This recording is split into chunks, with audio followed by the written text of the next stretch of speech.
तो गाइस कैसे हैं आप सब लोग। गूंज के एपिसोड 10 के साथ हाजिर हो। तो लास्ट एपिसोड के एंड पे हमने देखा था कि हमारा जो केशिन होता है उसके ऊपर वहां पर 100 वोल्ट गिरती है, जिसकी वजह से उसे बिजली का झटका लगता है और वहीं पर नीचे गिर जाता है। और वो सोच रहा होता है कि अब मैं यहाँ पर क्या करूँ। इस बंदे के पास तो यहाँ पर डुअल एबिलिटीज हैं। रांको ने मुझे यहाँ पर इस बारे में पहले ही बताया था कि इस दुनिया में ज्यादा खतरनाक लोग हुए हैं जिनके पास यहाँ पर डुअल गिफ्ट है, जिनकी आंखों का कलर 2 टाइप का होता है, यानी कि 2 यहाँ पर एबिलिटीज को यूज कर सकते हैं। यहाँ पर अभी तक जिन लोगों से मिला वो सिर्फ और सिर्फ एक ही गिफ्ट को यूज कर सकते थे और उनकी सुपर पावर जो थी उसको हराना मेरे लिए काफी ज्यादा मुश्किल था। लेकिन ये बंदा यहाँ पर लाइटनिंग की पावर को साथ में यूज कर पा रहा है। ये बंदा बहुत ज्यादा खतरनाक है और इसी के साथ ही वो बंदा जो होता है उसे कहता है कि तुम यहाँ पर अगर एक मॉन्स्टर भी होते तब भी तुम मेरे हाथ से यहाँ पर मारे जाते। एक ऑर्डिनरी सा वेपन जो होता है उसके साथ तुम्हें सिर्फ और सिर्फ ड्यूरेबिलिटी मिलेगी, लेकिन मेरे पास यहाँ पर डुअल गिफ्ट है, यानी कि मेरे पास यहाँ पर थंडर की पावर है और थंडर की पावर के साथ में यहाँ पर चाहे तुम कितने ही पावरफुल क्यों ना हो मैं यहाँ पर तुम्हें नीचे गिरा सकता हूँ, क्योंकि मेरी जो थंडर इलेक्ट्रिसिटी है इसके अंदर उतनी ही पावर है जितनी यहाँ पर आसमानी बिजली के अंदर होती है,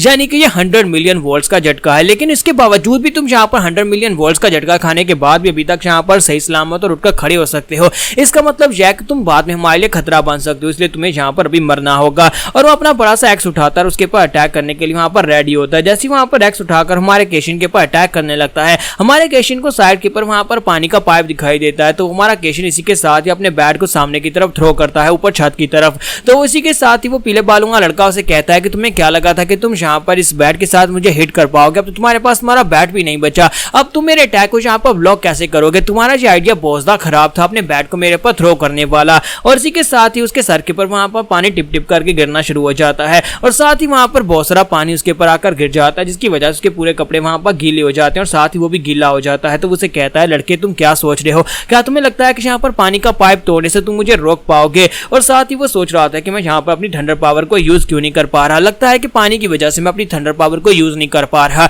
और वो सामने देखते हैं तुम्हारा केशिन वहां पर से भागकर जा चुका होता है। तो इसी के साथ ही वो इलेक्ट्रो कहता है कि इसका मतलब यह कि उस लड़के ने यहाँ पर सिर्फ और सिर्फ इस चाल को चला ताकि मैं यहाँ पर अपनी थंडर पावर को यूज ना कर सकूं और वो मौके का फायदा उठाकर यहाँ पर से भागकर जा सके। साथ ही वो सोच रहा था लेकिन जो भी हो इस लड़के की स्पीड भी काफी ज्यादा अच्छी थी, इसकी ड्यूरेबिलिटी भी काफी ज्यादा अच्छी थी और साथ ही इसका बैट जो है वो भी काफी ज्यादा स्पेशल है। फिर साथ ही वो कहता है कि मुझे पहले यहाँ पर ये बात क्यों नहीं याद आई कि हम लोग इस लड़के को अपने ग्रुप में ज्वाइन करवा सकते थे। अगर मैं बॉस रियूज़ाकी को इस बारे में बताऊंगा तो मुझे लगता है कि वो बहुत ज्यादा खुश हो जाएगा। जबकि हमारे केशिन को दिखाता है कि वो भागता हुआ बाहर आ जाता है और बाहर आने के बाद कहता है कि उस कमीने के साथ फाइट करके मैं हारने वाला था, शुक्र है कि मैं वहां पर से भाग कर आ गया, लेकिन फिर भी मेरे लिए बड़ी शर्मिंदगी की बात है कि आज से पहले मैं कभी किसी फाइट से भागा नहीं हूं, लेकिन आज पहली बार मुझे यहाँ पर भागकर बिल्कुल भी अच्छा नहीं लग रहा। मैं इस कमीने को किसी ना किसी दिन जरूर मार डालूंगा। तो वहां पर से बाहर आने के बाद जब बिल्डिंग से बाहर आता है तो वो कहता है कि मुझे यहाँ पर अपने आप को स्ट्रॉन्ग बनाना होगा, लेकिन मैं स्ट्रॉन्ग कैसे बन सकता हूँ मुझे अभी तक बिल्कुल भी समझ नहीं आ रही है। ऊपर आसमान की तरफ देखता है और साथ ही से वहां पर बिल्डिंग के ऊपर एक छोटा बच्चा दिखाई देता है।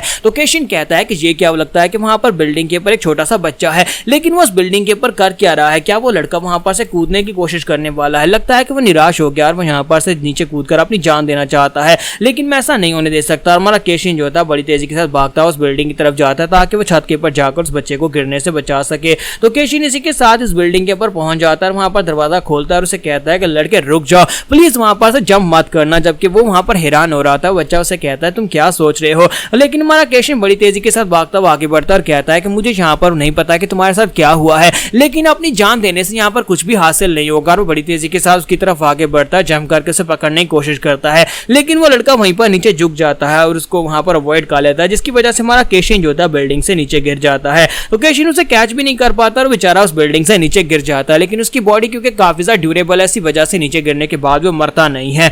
और उसके बाद उस लड़के से कहता है कि शुक्र है कि मेरी बॉडी यहाँ पर काफी ज्यादा ड्यूरेबल है, जिसकी वजह से मैं यहाँ पर मरा नहीं। बच्चा उसे कहता है ये सारी की सारी तुम्हारी अपनी गलती है, तुमने यहाँ पर गलत समझा, तुम्हें लगा कि शायद मैं यहाँ पर सुसाइड करने की कोशिश कर रहा हूँ, लेकिन मैं तो बस यहाँ पर से खड़े होकर इस पूरी की पूरी दुनिया को देख रहा था। तुम्हारा केशिन उसे कहता है कि अच्छा तो तुम यहाँ पर खड़े होकर सारी सिचुएशन को देख रहे थे। फिर साथ ही उसे अपना नाम बताता है कि मेरा नाम केशिन इमाओका है, अपना नाम बताओ। तो वो उसे कहता है मेरा नाम कोतारू काजामा है। केशिन जो होता है वो कोतारू से पूछता है मुझे बताओ क्या तुम यहाँ पर अकेले हो। तो इसी के साथ ही कोतारू जो होता है वहां पर रोना शुरू कर देता है और कहता है कि मैं यहाँ पर अकेला नहीं था, मैं अपने मॉम डैड के साथ इस दुनिया में लाया गया था, लेकिन उसके बाद मेरी मॉम डैड को एक जैगुआर ने मार डाला। तो ये बात सुनने के बाद हमारा केशिन कहता है इसका मतलब यह है कि उन लोगों को जिसको मैंने वहां पर मरते हुए देखा था वो इसके पेरेंट्स थे। और इसी के साथ ही हमारा केशिन वहां पर शांत रहता है, वो इस बारे में नहीं बताता कि तुम्हारे पेरेंट्स जो है वो मर चुके हैं। और इसी के साथ हमारा केशिन सोच रहा होता है कि अब ये बच्चा इस दुनिया में बिल्कुल अकेला है, अगर मैं इसे यहाँ पर छोड़कर चला जाऊंगा तो ये किसी का खाना बन जाएगा, कोई दूसरा मॉन्स्टर इसे मार डालेगा। और इसी के साथ ही वो उससे पूछता है क्या तुम मेरे साथ चलना चाहोगे, और उसके बाद वो लड़का उसके साथ चल पड़ता है।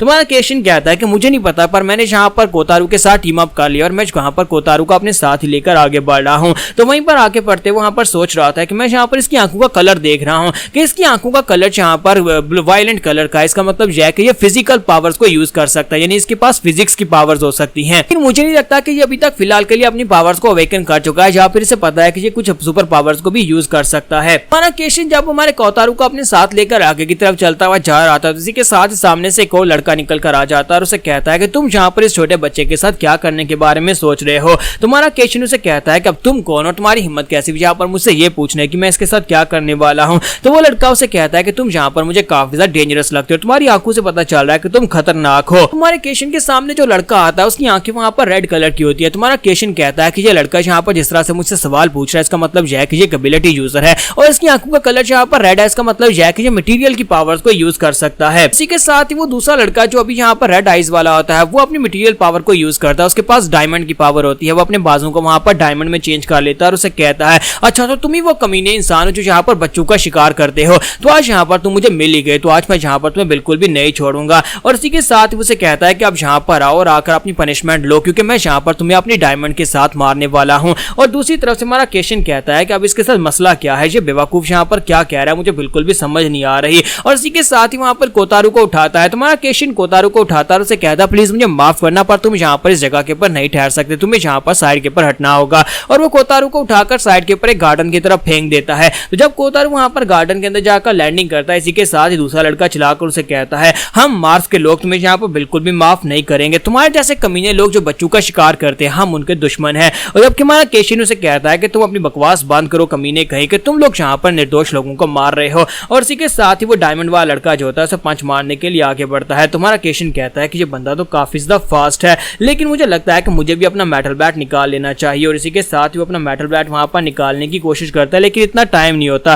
क्योंकि वो अपने पंचेस लेकर उसके करीब पहुंच चुका था। और इसी के साथ ही हमारे केशिन को एक जबरदस्त पंच मारता है। तुम्हारा केशिन कहता है मैं यहाँ पर इसको ब्लॉक तो नहीं कर सकता, तो मुझे यहाँ पर डायरेक्टली से फेस करना पड़ेगा। और उसका डायमंड पंच जो होता है उसके मुंह के ऊपर पड़ता है। तुम्हारा केशिन उसका डायमंड पंच खाता है, जिससे वो पीछे जाकर दीवार के साथ पटकता है। वहां पर पटकने के बाद जब वो नीचे गिरता है तो वो कहता है कि इसका डायमंड फिस्ट जो है ये काफी ज्यादा हार्ड है, यानी बिल्कुल एक डायमंड की तरह बहुत ज्यादा हार्ड है। साथ ही हमारा केशिन जल्दी से अपने मेटल बैट को समन कर लेता है और उसे कहता है कि तुम्हें क्या लगता है कि सिर्फ एक पंच खाकर मैं यहाँ पर गिर जाऊंगा? इतना आसान नहीं है मुझे यहाँ पर हराना, अब मेरी बारी है, मैं यहाँ पर तुम्हें दिखाता हूँ मैं क्या कर सकता हूँ। और केशिन अपना मेटल बैट लेकर बड़ी तेजी के साथ उसके ऊपर अटैक करने के लिए आगे बढ़ता है और कहता है कि अब यहाँ पर तुम मरोगे। तो जब वो अपने मेटल बैट के साथ वहां पर अटैक करता है तो दूसरा डायमंड वाला लड़का जो होता है अपने दोनों बाजू को सामने करते हुए उसके अटैक को वहां पर ब्लॉक कर लेता है। तो यहाँ पर हम लोग अपनी एपिसोड 10 का एंड करेंगे। नेक्स्ट एपिसोड में देखेंगे इन दोनों की फाइट में अब यहाँ पर कौन जीतने वाला है, क्या हमारा केशिन जीतेगा या फिर यहाँ पर डायमंड वाला लड़का जीतेगा। लेकिन क्लियरली यहाँ पर इन दोनों के दरमियान में गलत फहमी हो गई है, क्योंकि डायमंड वाला लड़का जो है वो ये सोच रहा है कि हमारा केशिन जो है वो लड़कों को पकड़ता है, यानी छोटे बच्चों का शिकार करता है। हमारा केशिन सोच रहा था ये कोई बुरा आदमी है जो कि यहाँ पर उस छोटे बच्चे कोतारू को मारने के लिए आया है।